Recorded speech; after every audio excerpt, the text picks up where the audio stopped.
Welcome back to StoryTube, everybody. I'm here to talk to you about a book that I think you might like, regardless of what genre you typically read. This book, for me, has got a little bit of everything going for it. It's got good writing, rich characters, a compelling plot, it's got political intrigue, it's got forbidden love, and it's just a story that keeps you hooked to the page. And that book is, I think, maybe my new favorite political thriller, and that is Damascus Station by David McCloskey.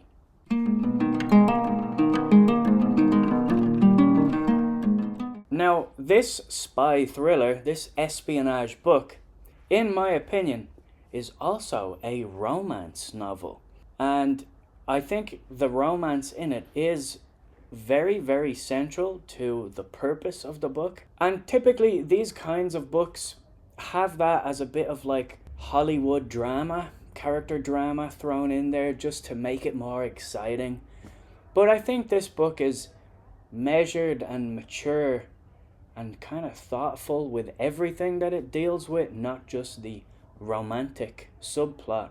It's not really a subplot, it is the plot of the book. I think this is equally a romance book, as equally a romance book as it is a spy thriller. If spy thrillers aren't typically your thing, because it's all like gun-ho, bang-bang, car chasing, Jason Bourne type stuff, I would still urge you to read this book, because this is about characters, this is about difficult situations, this is about political upheaval, this is about trying to overthrow a regime through kind of mundane, bureaucratic, modern spycraft. This is a very realistic espionage book. Clearly, I'm a fucking expert, and in my expert opinion, I know nothing about spycraft, but I know when something feels a bit outlandish and, played up for entertainment, and I like a lot of those books too. I've enjoyed Mitch Rapp, I've enjoyed Tom Clancy. This one felt grounded, measured, and like I said, just mature. Damascus Station is also a political novel presenting its characters as just regular, normal people trying to survive with their hands tied behind their back. They're trying to do the best they can, and their countries or their organizations just aren't letting them because of the way of the world. And it examines all of the very dangerous and often bureaucratic work that goes in to bringing down a authoritarian regime. In this case, this book, as the title suggests, is set in Syria. This book follows two principal characters, Sam Joseph and Mariam Haddad. Sam Joseph is an American CIA analyst, a case officer working in Syria. And it's set kind of early days of Syrian civil war. I'm not 100% sure on the time frame of the book. It didn't become clear to me. But I imagine it's set somewhere in the 2010s during the Syrian civil war. And it concerns our CIA character, our CIA analyst, Sam Joseph, attempting to recruit potential informants or people who perhaps have an angle or an in that might make them amenable for recruitment based on their circumstances, based on their beliefs, their emotions, their attachments, their family attachments, and what their circumstances are during the reign of Bashar al-Assad, who was this obviously despotic, authoritarian leader of the Syrian regime for a very long time. Recently overthrown, which made this book quite interesting to read as well. It was obviously written before the Syrian rebels overthrew the Assad regime. So it kind of made this also interesting politically and culturally to read it now, a couple of months later. But our main character of Sam Joseph goes to try to recruit Mariam Haddad, who works deep in the Assad regime, kind of in an administrative role. But she's quite high up, so she knows a lot of important people. And her cousin, Razan, who was another character we kind of see a little bit of, is a very vocal activist and part of the protesters and rebels that are loudly voicing their opposition to the Assad regime. And obviously the police of the regime, the Mukhabarat, I don't know how to pronounce that, and they imprison Razan for voicing her opposition to the regime. And all of this kind of stuff colours Mariam's perception and her loyalty to this regime that she didn't really believe in the first place. She's working in it because that's what she needs to do to survive. That is just the way Syria is. There are a lot of conversations in this book as well about this is just how Syria is. And the people working here are trying to do whatever they can to make it not what it is. And that fact in itself makes it a quietly dangerous and compelling book. There's no big shootouts. There's a couple of scenes with a little bit of violence. But this isn't a car chase shootout, catch the bad guy, American hero shoots all the brown people type of spy thriller. This is a realistic, measured approach where most of the characters are just painted as normal human beings trying to do their best they can. And the world doesn't let them or makes it more difficult for them. And Sam Joseph, the case officer, tries to recruit Mariam and makes the cardinal mistake of developing feelings for her. And those feelings are reciprocated. And they develop kind of a love affair during this CIA recruitment process and intelligence gathering operation, which makes everything feel a lot more dangerous and risky and heightened. The tension is heightened that way. It's the general premise of the book, and it makes it extra compelling. And I think all of the sort of narrative tension of the book is built through this forbidden relationship, but a relationship that is written very, very believably and very maturely.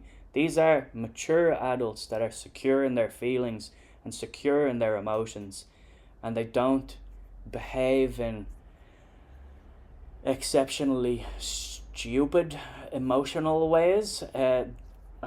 Discounting the fact that they fall in love when they shouldn't, but it's kind of two people thrust into a high pressure situation that develop these feelings for each other in what feels like a very organic way. And it was one of my favourite aspects of the book and such a major thrust of the novel as well.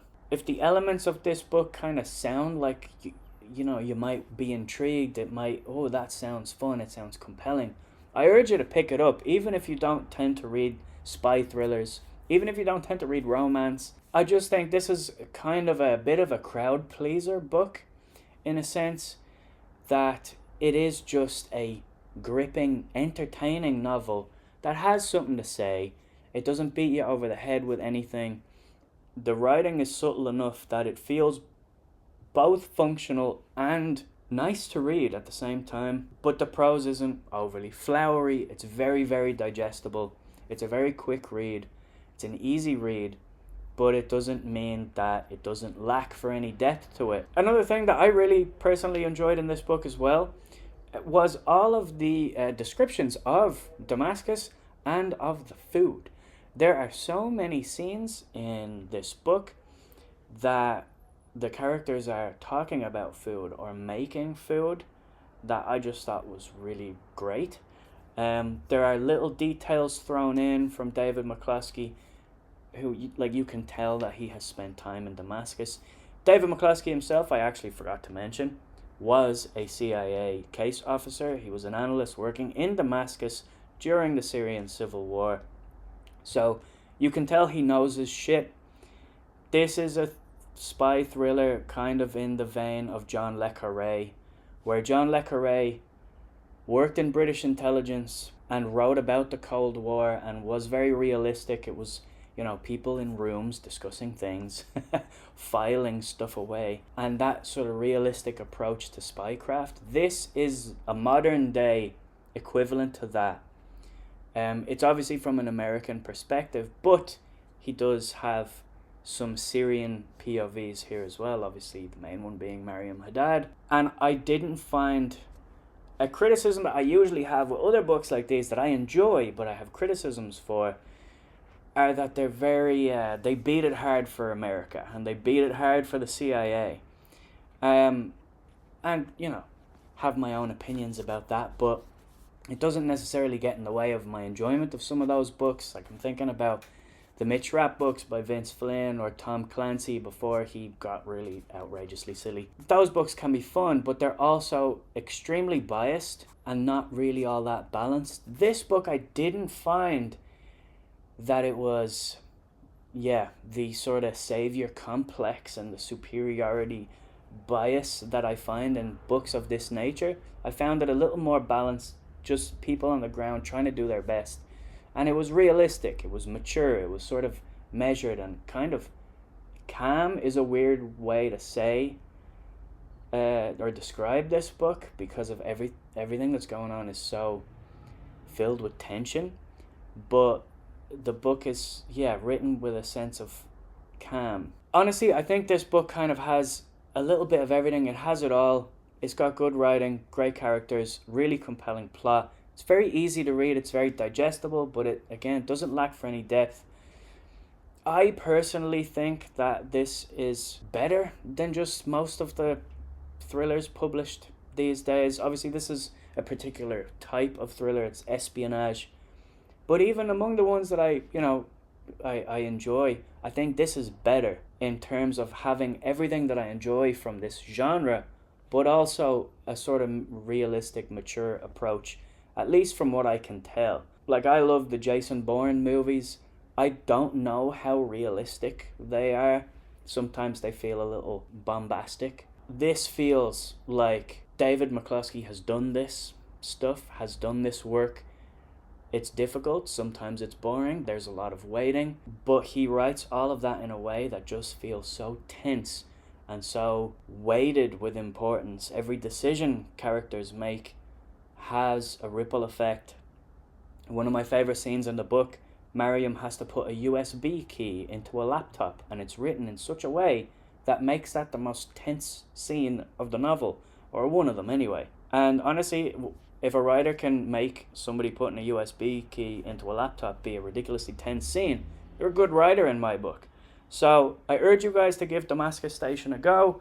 If you guys have read Damascus Station, let me know down in the comments what you thought. If you haven't read it but want to read it, also let me know. And do all of that YouTubey stuff that YouTubers tell you to do. And I'll see you guys soon.